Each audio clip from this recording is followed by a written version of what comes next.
പിതാവിൻ്റെയും പുത്രൻ്റെയും പരിശുദ്ധാത്മാവിൻ്റെയും നാമത്തിൽ ആമേൻ. പരിശുദ്ധ അമ്മേ, അമ്മയുടെ വലിയ പ്രാർത്ഥനകൾ ഈ സമയത്ത് ഈ മണിക്കൂറിൽ ഞങ്ങൾ യാചിക്കുന്നു. കൃപ നിറഞ്ഞ മറിയമേ, നിനക്ക് സമാധാനം. നമ്മുടെ കർത്താവ് നിന്നോടുകൂടെ, നീ സ്ത്രീകളിൽ അനുഗ്രഹിക്കപ്പെട്ടവളാവുന്നു. നിൻ്റെ ഉദരഫലമായ നമ്മുടെ കർത്താവ് യേശു മിശിഹ വാഴ്ത്തപ്പെട്ടവനാകുന്നു. പരിശുദ്ധ മറിയമേ, തമ്പുരാൻ്റെ അമ്മേ, പാപികളായ ഞങ്ങൾക്ക് വേണ്ടി ഇപ്പോഴും എപ്പോഴും ഞങ്ങളുടെ മരണസമയത്തും തമ്പുരാനോട് അപേക്ഷിച്ചു വരണമേ.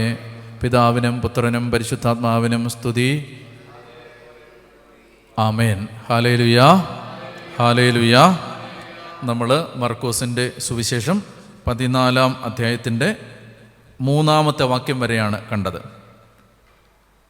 ബഥാനിയയിലെ കുഷ്ഠരോഗിയായ ശിമോൻ്റെ വീട്ടിൽ ഭക്ഷണത്തിന് ഈശോ ഇരിക്കുമ്പോൾ ഒരുവൻ കൽഭരണി നിറയെ വിലയേറിയ ശുദ്ധ നാർദീൻ സുഗന്ധ തൈലവുമായി ഒരു സ്ത്രീ അവിടെ വന്നു. അവൾ ഭരണി തുറന്ന് അതവൻ്റെ ശിരസിൽ ഒഴിച്ചു. ശിരസിൽ ഒഴിച്ചു കേട്ടോ, തലയിലാണ് ഒഴിച്ചത്.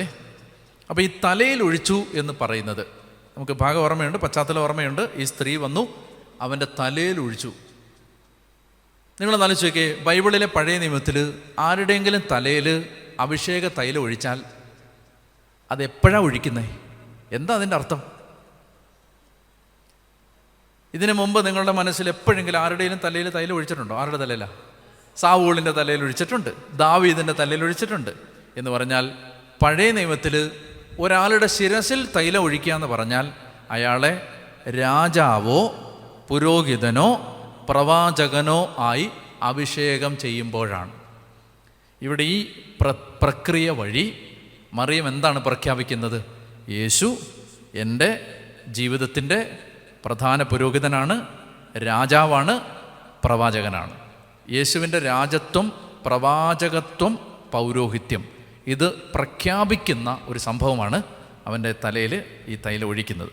ഇനി അടുത്തത്, ഉടനെ അടുത്ത ഒരു കമൻ്റ് വരികയാണ്. അവിടെ നിന്ന് ഇതാ ഒരു സ്വരം വരികയാണ്. അവിടെ ഉണ്ടായിരുന്ന ചിലരെന്ന് പറഞ്ഞാൽ ചിലപ്പോൾ ശിഷ്യന്മാരാവാം. മറ്റൊരു സുവിശേഷത്തിൽ ആരേത് പറയുന്നത്? യൂദാസാണ് പറയുന്നത്. ഇതെന്തിനു പാഴാക്കി കളയുന്നു? അപ്പോൾ ശിഷ്യന്മാരാവാം, യൂദാസാവാം, ഇനി അവിടെ ഇരുന്ന വേറെ ആരെങ്കിലും ആവാം. ആരോ, മർക്കോസ് ആരാണെന്ന് വ്യക്തമായിട്ട് പറയുന്നില്ല. അവിടെ ഉണ്ടായിരുന്ന ചിലർ അമർഷത്തോടെ പരസ്പരം പറഞ്ഞു, ഈ തൈലം പാഴാക്കി കളഞ്ഞത് എന്തിന്?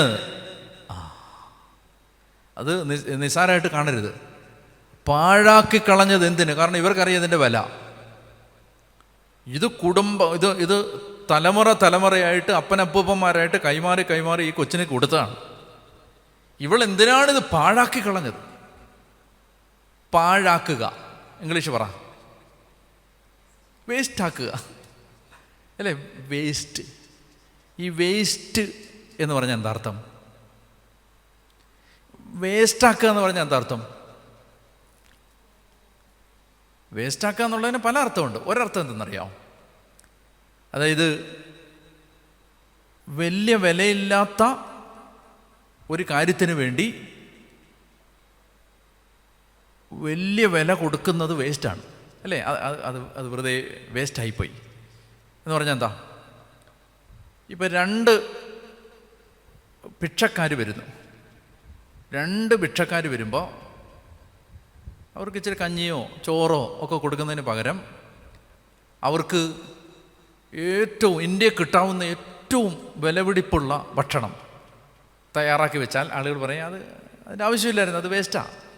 അവർക്ക് ഈ ഭിക്ഷക്കാർക്ക് വേണ്ടി അത് കൊടുക്കേണ്ട കാര്യമില്ല, ഇത്തിരി ചോറോ കഞ്ഞിയോ എല്ലാം കൊടുത്താൽ മതി. മനസ്സിലാവുന്നുണ്ടോ? ഈ വേസ്റ്റാന്ന് പറഞ്ഞതിൻ്റെ പിന്നിലുള്ള ചിന്ത ഇതാണ്: ഇത്രയും വിലയുള്ള തൈലം തലയിൽ ഒഴിക്കാൻ മാത്രം ഇവനെന്താ വില? അതാ എൻ്റെ അർത്ഥം. ഞാൻ പറഞ്ഞത് മനസ്സിലായോ? അപ്പം എന്തിനാണ് വില? തൈലത്തിന്. ഈ തൈലം ഒഴിക്കാൻ മാത്രം ഇവനെന്താ വില? ഈ വേസ്റ്റാക്കിയെന്ന് പറഞ്ഞാൽ അതിൻ്റെ അർത്ഥം. അല്ലാതെ ഇത് ഒലിച്ചു പോയെന്നൊന്നുമല്ല എൻ്റെ അർത്ഥം. ഇവളെന്തിനാണ് ഇത് പാഴാക്കി കളഞ്ഞത്? മനസ്സിലാവുന്നുണ്ടോ? എന്ന് പറഞ്ഞാൽ ഇത്രയും വില കൂടിയ ഒരു തൈലം ഒഴിച്ചു കൊടുക്കാൻ മാത്രം ഇവനെന്താ വില? അത് ചോദിച്ചതൊരു ശിഷ്യനാണെങ്കിലോ? നമ്മൾ മനസ്സിലാക്കേണ്ടത് യേശുവിന് എന്തെങ്കിലും കൊടുക്കാൻ നമ്മളെ പിന്തിരിപ്പിക്കുന്നത്, കൊടുക്കുന്നതിൽ നിന്ന് പിന്തിരിപ്പിക്കുന്നത് യേശുവിനത്രയും വിലയില്ല എന്ന ചിന്തയാണ്. യേശുവിന് എന്തെങ്കിലും കൊടുക്കാൻ, ഇപ്പോൾ ഒരാൾ ചിന്തിക്കുകയാണ്, ഞാൻ കല്യാണമൊന്നും കഴിക്കുന്നില്ല, ഞാൻ കർത്താവിന് വേണ്ടി ജീവിക്കാൻ പോവാണ്.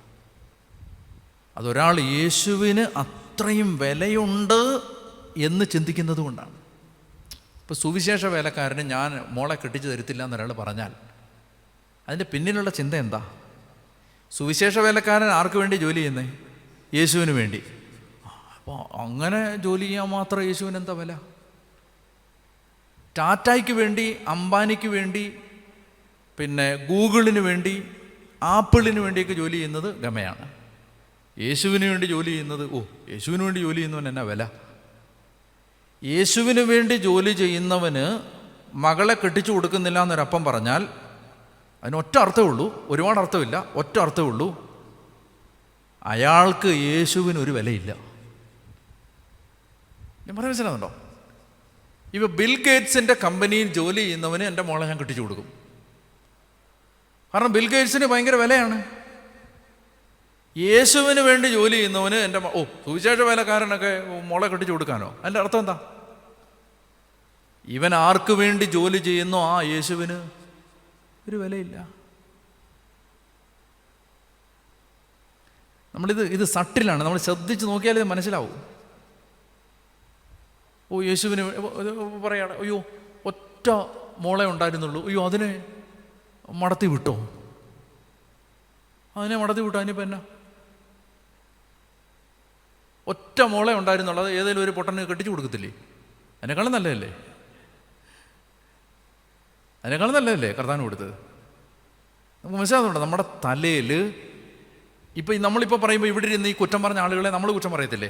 ഒമാരൊക്കെ എന്നാ വർത്താനം ഈ പറഞ്ഞത്? യേശുവിൻ്റെ തലയിൽ ഒഴിച്ച് പോകാൻ പറഞ്ഞില്ലേ, വേസ്റ്റായി കളഞ്ഞ എന്തിനാണ്? നമ്മളിത് തന്നെ ചെയ്തുകൊണ്ടിരിക്കുന്നത്.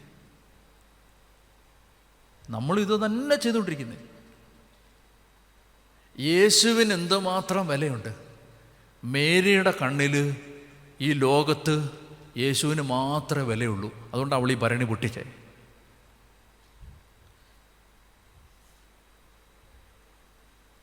അവിടെ ഉണ്ടായിരുന്ന ചിലർ അമർഷത്തോടെ പരസ്പരം പറഞ്ഞു, ഈ തൈലം പാഴാക്കി കളഞ്ഞത് എന്തിന്? 300 ദനാറയ്ക്ക് വിറ്റ് ദരിദ്രർക്ക് കൊടുക്കാമായിരുന്നില്ലേ? അവർ അവളെ കുറ്റപ്പെടുത്തി. കണ്ടോ? ഉടനെ പാവപ്പെട്ടവരെ കൊണ്ടുവരികയാണ്. ലോകത്തുള്ള എല്ലാ കള്ളന്മാരുടെയും കാവട്ടിക്കാരുടെയും സ്വഭാവം ഇതാണ്. എന്ത് കാര്യത്തിന് കുറ്റം പറയണേ അവിടെ ആരെ കൊണ്ടുവരും? പാവപ്പെട്ടവരെ കൊണ്ടുവരും. പാവപ്പെട്ടവരെ കൊണ്ടുവന്നാൽ മതിയല്ലോ. പാവപ്പെട്ടവരെ ഇത് ഇത്രയും പൈസ എന്തിനാണ് മുടക്കുന്നത്? ഇത്രയും പൈസ എന്തിനാണ് മുടക്കുന്നത്? അല്ലേ? ഛത്തീസ്ഗഡ് വരെ പോകാൻ ഇത്രയും പൈസ മുടക്കേണ്ട കാര്യമുണ്ടോ? പാവപ്പെട്ടവർക്ക് ഭക്ഷണം വെച്ച് കൊടുത്താൽ പോരെ ആ പൈസയ്ക്ക്? പാവപ്പെട്ടവരെ ഉടനെ ഇങ്ങ് കൊണ്ടുവരും. ലോകത്തിന്ന് വരെ പാവപ്പെട്ടവരോടുണ്ടാവാതിരുന്നൊരു സ്നേഹം പെട്ടെന്നങ്ങ് ഉണ്ടാവും. അത് അന്നും അങ്ങനെയാണ്, ഇന്നും അങ്ങനെയാണ്. എന്ത് കാര്യം ചെയ്യാൻ ഉടനെ ആരെ കൊണ്ടുവരും? പാവപ്പെട്ടവരെ.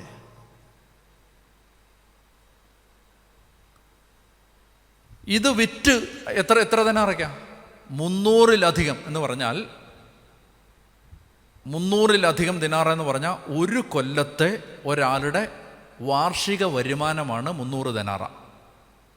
ഒരു കൊല്ലം ഒരാൾ, ഒരു ശരാശരി യഹൂദ പുരുഷൻ അധ്വാനിച്ചാൽ കിട്ടുന്ന ആനുവൽ ഇൻകമാണ് 300 ദിനാറ. അത്രയും പൈസ കിട്ടും ഇത് വിറ്റാൽ. അത് വിറ്റിട്ട് പാവപ്പെട്ടവർക്ക് വീട് വെച്ച് കൊടുക്കാനും.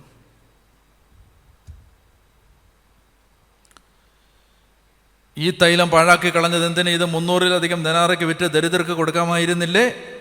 അവർ അവളെ കുറ്റപ്പെടുത്തി. യേശു പറഞ്ഞു അവളെ സ്വൈരമായി വിടുക, എന്തിനവളെ വിഷമിപ്പിക്കുന്നു? അവളെ സ്വൈരമായിട്ട് വിടുക, എന്തിന് അവളെ വിഷമിപ്പിക്കുന്നു? ഞാൻ ഒരു കാര്യം കൂടെ പറയട്ടെ, ഒരു കാര്യം ശ്രദ്ധിച്ചോണം. അതായത് ഈ ലോകത്തുള്ള ഏറ്റവും വലിയ ചാരിറ്റിയെക്കാളും വലുതാണ് ഒരു സെക്കൻഡ് യേശുവിനെ ആത്മാർത്ഥമായിട്ട് സ്നേഹിക്കുന്നത്. ലോകത്തുള്ള എല്ലാ മനുഷ്യർക്കും ഉച്ചഭക്ഷണം കൊടുക്കുന്നതിനേക്കാളും വലുതാണ് യേശുവിനെ ഈ 100% സമർപ്പണത്തോടെ സ്നേഹിക്കുന്നത്. കർത്താവ് പറയാണ്, അവളെ സ്വൈര്യമായിട്ട് വിടുക, അവളെ ഡിസ്റ്റർബ് ചെയ്യാതിരിക്കുക. എന്തിനാണ് അവളെ ബുദ്ധിമുട്ടിക്കുന്നത്? അവൾ എനിക്ക് വേണ്ടി ഒരു നല്ല കാര്യം ചെയ്തിരിക്കുന്നു. അടുത്താണ് വളരെ വിപ്ലവാത്മകരമായ ഒരു സെൻറ്റൻസ്. അവരെയാണ്, ദരിദ്രർ എപ്പോഴും നിങ്ങളോട് കൂടെയുണ്ട്, എപ്പോൾ വേണമെങ്കിലും അവർക്ക് നന്മ ചെയ്യാൻ നിങ്ങൾക്ക് സാധിക്കും, ഞാനാകട്ടെ എപ്പോഴും നിങ്ങളോട് കൂടെ ഉണ്ടായിരിക്കുകയില്ല. അതായത് ഈ ദരിദ്രരെ വലിച്ചഴിക്കുന്നത് ദരിദ്രരോടുള്ള സ്നേഹം കൊണ്ടല്ലെന്ന് കർത്താവിനറിയാം. മറിച്ച് ഈ കൊടുത്തത് അങ്ങോട്ട് ഇഷ്ടപ്പെട്ടിട്ടില്ല. അതുകൊണ്ടാണ് ഉടനെ ഈ പാവപ്പെട്ടവരെ അങ്ങോട്ട് വലിച്ചഴിച്ചത്. ഒരു കാര്യം ശ്രദ്ധിച്ചോണം, അതായത് ഈ പാവപ്പെട്ടവരെ സഹായിക്കണം എന്നുള്ളവൻ പൈസ ഉണ്ടെങ്കിലും സഹായിക്കും, ഇല്ലെങ്കിലും സഹായിക്കും. ലോട്ടറി അടിച്ചായിരുന്നെങ്കിൽ പാവപ്പെട്ടവരെ സഹായിക്കാമായിരുന്നു. ഇവന് ലോട്ടറി അടിച്ചാൽ വിചാരിക്കുന്നുണ്ടോ ഇവൻ സഹായിക്കുമെന്ന്? സഹായിക്കത്തില്ല. സഹായിക്കാൻ മനസ്സുള്ളവൻ 50 പൈസ ഉള്ളപ്പോഴും സഹായിക്കും. സഹായിക്കാൻ മനസ്സില്ലാത്തവൻ 50 കോടി കിട്ടിയാലും സഹായിക്കില്ല. കള്ളത്തരമാണത്. ചുമ്മാ വെറുതെ പാളെ പറ്റിക്കാൻ വേണ്ടി പറയുന്നതാണ്. അതിന് ആ സ്ഥലം വിറ്റായിരുന്നെങ്കിൽ കുറച്ച് പൈസ പള്ളിക്ക് കൊടുക്കാമായിരുന്നു. നീ കൊടുക്കത്തില്ല. പള്ളിക്ക് കൊടുക്കേണ്ടവനും പാവപ്പെട്ടവന് കൊടുക്കേണ്ടവനും എന്തില്ലായ്മയിലും കൊടുക്കും. കൊടുക്കേണ്ടപ്പം കൊടുക്കും. അതിപ്പോൾ ഉണ്ടെങ്കിലും കൊടുക്കും, ഇല്ലെങ്കിലും കൊടുക്കും. പാവപ്പെട്ടവരെ വലിച്ചിഴിക്കുന്ന പാവപ്പെട്ടവരുടെ സ്നേഹം കൊണ്ടല്ല, ദരിദ്രരെ സഹായിക്കേണ്ടവൻ ഏത് ദാരിദ്ര്യത്തിലും ദരിദ്രരെ സഹായിക്കും. കർത്താവ് പറയുകയാണ്. അപ്പോൾ ഇവിടെ നമ്മൾ മനസ്സിലാക്കേണ്ടത്, ഈശോ ഇവളുടെ പ്രവൃത്തിയെക്കുറിച്ച് 4 കാര്യങ്ങൾ പറയുകയാണ്. 4 കാര്യങ്ങൾ. ഞാൻ ആ വാക്യങ്ങൾ വായിക്കാം. യേശു പറഞ്ഞു, ഇവളെ സ്വൈര്യമായി വിടുക, ഇവൾ എനിക്ക് വേണ്ടി എന്തിനിവളെ വിഷമിപ്പിക്കുന്നു, ഇവൾ എനിക്ക് വേണ്ടി ഒരു നല്ല കാര്യം ചെയ്തിരിക്കുന്നു, ദരിദ്രർ എപ്പോഴും നിങ്ങളോട് കൂടെയുണ്ട്, എപ്പോൾ വേണമെങ്കിലും അവർക്ക് നന്മ ചെയ്യാൻ സാധിക്കും, ഞാനാകട്ടെ എപ്പോഴും നിങ്ങളോട് കൂടെ ഉണ്ടായിരിക്കുകയില്ല. ഇവൾക്ക് സാധിക്കുന്നത് ഇവൾ ചെയ്തു. എൻ്റെ സംസ്കാരത്തിന് വേണ്ടി ഇവൾ എൻ്റെ ശരീരം മുൻകൂട്ടി തൈലം പൂശുകയാണ് ചെയ്തത്.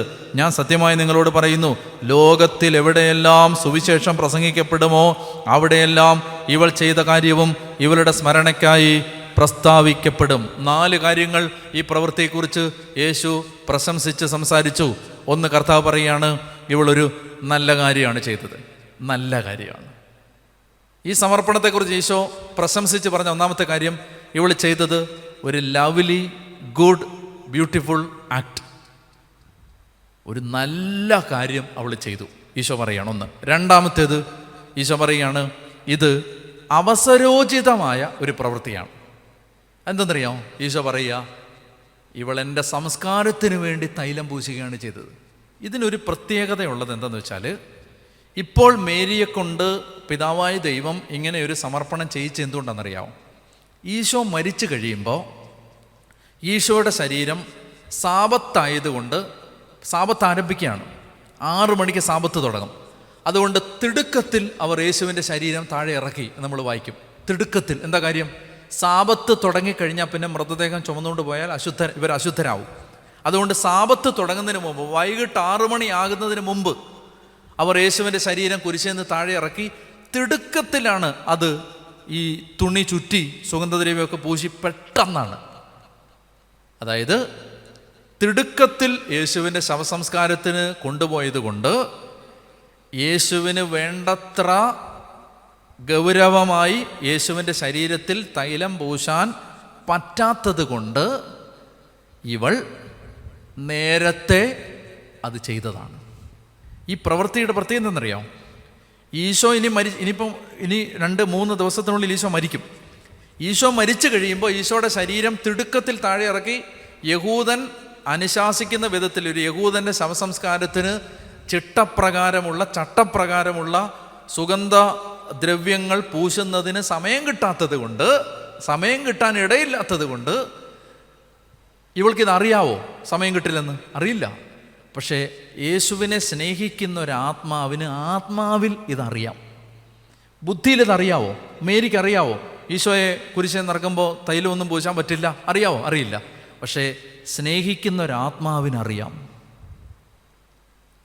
അതുകൊണ്ടാണ് ഇവൾ പോയി ചെയ്യുന്നത്. ഇതൊരു അവസരോചിതമായ പ്രവൃത്തി ആണ്. ഈശോ പറയുകയാണ്, ഇവളെൻ്റെ സംസ്കാരത്തിന് വേണ്ടി മുൻകൂട്ടി ചെയ്തതാണ്. രണ്ടാമത്തേത്. മൂന്നാമത്തേത്, ഇത് വളരെ പ്രൂഡൻ്റായ ഒരു ആക്റ്റാണ്. എന്ന് പറഞ്ഞാൽ ഇത് വളരെ കണക്ക് കൂട്ടി ചെയ്തതാണ്. അവൾ കണക്ക് കൂട്ടി ചെയ്തതാണ് എന്ന് പറഞ്ഞാൽ അവൾ ഇനി യേശുവിനെ കാണാൻ പറ്റുമെന്ന് നമുക്കറിയില്ല. കാരണം ഇത് ലാസ്റ്റ് ഡേയ്സാണ്. ഇനി ഈ ദിവസം കഴിഞ്ഞാൽ നമ്മൾ കാണുന്നത് ഈശോ നേരെ ജെറുസലേമിലേക്ക് പോവാണ്. ബുധനാഴ്ച ദിവസത്തെക്കുറിച്ച് സൂചനയൊന്നുമില്ലല്ലോ. ഈ ചൊവ്വാഴ്ച വൈകുന്നേരം മുതൽ ബുധനാഴ്ച വൈകുന്നേരം വരെയുള്ള സമയമാണ് നമ്മൾ ചർച്ച ചെയ്തുകൊണ്ടിരിക്കുന്നത്. ഇനി യേശുവിനെ കാണാൻ പറ്റുമോ? പറ്റില്ല. അപ്പോൾ ഇനി ഈശോയെ കിട്ടില്ല. അതുകൊണ്ട് അവൾ പ്രൂഡൻ്റായിട്ട് ബുദ്ധിപൂർവം ചെയ്തതാണ്. ഇനി ഈശോയെ കിട്ടില്ല, അപ്പം ഇപ്പം ചെയ്താലേ പറ്റൂ. അടുത്തത് കർത്താവ് പറയാണ്, ലോകത്തെവിടെയെല്ലാം സുവിശേഷം പ്രസംഗിക്കപ്പെടുമോ അവിടെ ഈ പ്രവൃത്തി അനുസ്മരിക്കപ്പെടും. അവളൊരു മെമ്മറബിൾ ആക്റ്റാണ് ചെയ്തത്. ലോകത്തെല്ലായിടത്തും അത് പ്രഘോഷിക്കപ്പെടും. എന്തെന്നറിയോ? ചുരുക്കം പറഞ്ഞ ഇത്രയേ ഉള്ളൂ. അതായത് ഒരു വ്യക്തി, ശ്രദ്ധിച്ചേ, ഒരു വ്യക്തി തനിക്ക് വേണ്ടി ഒന്നും പിടിച്ചു വെക്കാതെ യേശുവിന് തന്നെയോ തൻ്റെ ശരീരത്തെയോ തൻ്റെ കുടുംബത്തെയോ തൻ്റെ സമയത്തെയോ തൻ്റെ ആരോഗ്യത്തെയോ തൻ്റെ കഴിവുകളെയോ ദൈവമഹത്വത്തിന് കംപ്ലീറ്റായിട്ട് കൊടുത്താൽ ആ ആളെ കർത്താവ് എന്നും എപ്പോഴും എല്ലാ സമയത്തും മനസ്സിൻ്റെ മുമ്പിൽ വെച്ച് ഓർത്തിരിക്കും. സുവിശേഷം പ്രസംഗിക്കപ്പെടുന്നിടത്തെല്ലാം ഇവൾ ഓർമ്മിക്കപ്പെടുമെന്ന് പറഞ്ഞാലേ അതിൻ്റെ വേറൊരു അർത്ഥം എന്താ? ശരിക്കുള്ള അർത്ഥം എന്താ? മനുഷ്യരോർക്കുമെന്നാണോ? സുവിശേഷം പ്രഘോഷിക്കപ്പെടുന്ന 5 ദിവസത്തെ കൺവെൻഷനിൽ മേരിയെക്കുറിച്ച് പറയാതെ സുവിശേഷം അവസാനിക്കുന്നില്ലേ? പ്രഘോഷണം മേരിയെക്കുറിച്ച് എല്ലായിടത്തും പറയുന്നില്ലല്ലോ. അപ്പോൾ എന്താ എൻ്റെ അർത്ഥം? ആരോർത്തിരിക്കുമെന്നാ? ഞാൻ ഓർത്തിരിക്കുമെന്നാണ്. നമ്മളെപ്പോലുള്ള ചപ്പും ചവറും ഓർത്തിരിക്കുമെന്നല്ല. മേരി, നീ ചെയ്തത് ഞാൻ ഓർത്തിരിക്കും. ദൈവം മറക്കത്തില്ലെന്നേ പറയുന്നത്. നമ്മൾ കൊടുത്തത് ലോകത്തൊരു മനുഷ്യനും കണ്ടിട്ടില്ലെങ്കിലും ഈശോ പറയാണ്, ഞാൻ ഓർത്തിരിക്കും. അതതിൻ്റെ അർത്ഥം. ഞാൻ സത്യമായി നിങ്ങളോട് പറയുന്നു, ലോകത്തിലെവിടെയെല്ലാം സുവിശേഷം പ്രസംഗിക്കപ്പെടുമോ അവിടെയെല്ലാം ഇവൾ ചെയ്ത കാര്യവും ഇവളുടെ സ്മരണയ്ക്കായി പ്രസ്താവിക്കപ്പെടും എന്ന് പറഞ്ഞാൽ യേശുവിൻ്റെ മനസ്സിലും ഹൃദയത്തിലും ഇവൾ എന്നും എപ്പോഴും ഉണ്ടായിരിക്കും. അപ്പോൾ നമ്മളിവിടെ കാണുന്നത് ഇതാണ്. കർത്താവ് ഈശോ മിശിഹ മരണത്തിലേക്ക് അടുത്ത് പോകുമ്പോൾ ഒരു പെൺകുട്ടി, ഒരു സ്ത്രീ, അവൾക്കുണ്ടായിരുന്നത് മുഴുവൻ യേശുവിന് കൊടുക്കുകയാണ്. അവിടെ ഇരുന്ന ആളുകൾ മുഴുവൻ കുറ്റം പറയുകയാണ്. നിൻ്റെ അപ്പം മരിക്കുമ്പോൾ ഇത് ഒഴിക്കായിരുന്നു, നീ സൂക്ഷിച്ച് വെച്ചിരുന്നേ. നിൻ്റെ അമ്മ മരിക്കുമ്പോൾ ഇത് കൊടുക്കായിരുന്നു, അല്ലേ? ഇപ്പോൾ നീ അച്ഛനാവാൻ പോവാതിരുന്നെങ്കിൽ നിൻ്റെ അപ്പനും അമ്മയ്ക്കും ഗുണപ്പെട്ടനെ. ചുറ്റും നിൽക്കുന്ന മനുഷ്യരെല്ലാം പറയും. പക്ഷേ ഈശോ പറയും, എൻ്റെ തലയിലുണ്ട് നീ. അപ്പന് ഗുണപ്പെട്ടില്ലെങ്കിലും അമ്മയ്ക്ക് ഗുണപ്പെട്ടില്ലെങ്കിലും കർത്താവ് പറയാണ്, നീ എൻ്റെ ഓർമ്മയിൽ എന്നും എപ്പോഴും ഉണ്ടായിരിക്കും. പ്രാർത്ഥിക്കാം. പരിശുദ്ധ അമ്മേ, മാതാവേ, അമ്മയുടെ മാധ്യസ്ഥത്തിന് നന്ദി പറയുന്നു. നന്മ നിറഞ്ഞ മറിയമേ സ്വസ്തി, കർത്താവ് അങ്ങയുടെ കൂടെ സ്ത്രീകളിൽ അങ്ങ് അനുഗ്രഹിക്കപ്പെട്ടവളാവുന്നു. അങ്ങയുടെ ഉദരത്തിൻ ഫലമായ ഈശോ അനുഗ്രഹിക്കപ്പെട്ടവനാവുന്നു. പരിശുദ്ധ മറിയമേ, തമ്പുരാൻ്റെ അമ്മേ, പാപികളായ ഞങ്ങൾക്ക് വേണ്ടി ഇപ്പോഴും ഞങ്ങളുടെ മരണസമയത്തും തമ്പുരാനോട് അപേക്ഷിച്ചു വരണമേ. ആമേൻ. പിതാവിനും പുത്രനും പരിശുദ്ധാത്മാവിനും സ്തുതി, ആദ്യം മുതൽ എന്നേക്കും. ആമേൻ.